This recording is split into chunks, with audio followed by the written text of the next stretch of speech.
Bonjour, on est en direct du Parlement de Strasbourg et nous avons appris hier soir avec stupeur, avec sidération, que le gouvernement tunisien nous interdisait de territoire.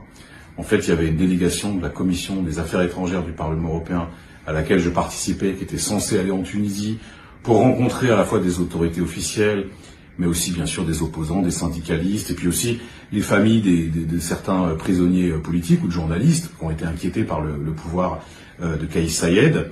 Et à notre grande stupeur, parce que c'est quelque chose de totalement inédit, le gouvernement tunisien a décidé de nous interdire, purement et simplement, de venir discuter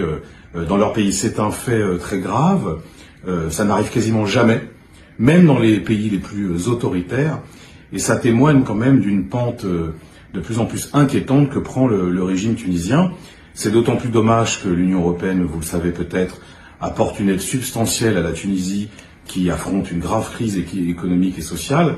Et puis surtout, je disais tristesse, parce que nous sommes les amis du peuple tunisien, nous avons accompagné le peuple tunisien depuis la révolution de 2011, des liens très forts nous unissent avec les citoyens de ce pays, et nous voir ainsi refoulés au prétexte que nous avons émis des critiques, assez légitimes d'ailleurs, sur les changements constitutionnels, la nouvelle loi électorale,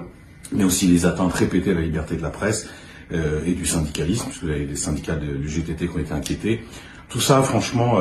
nous plonge dans une profonde sidération, et moi j'espère que les autorités européennes vont réagir. Alors c'est vrai qu'on a vu que Mme Meloni est partie avec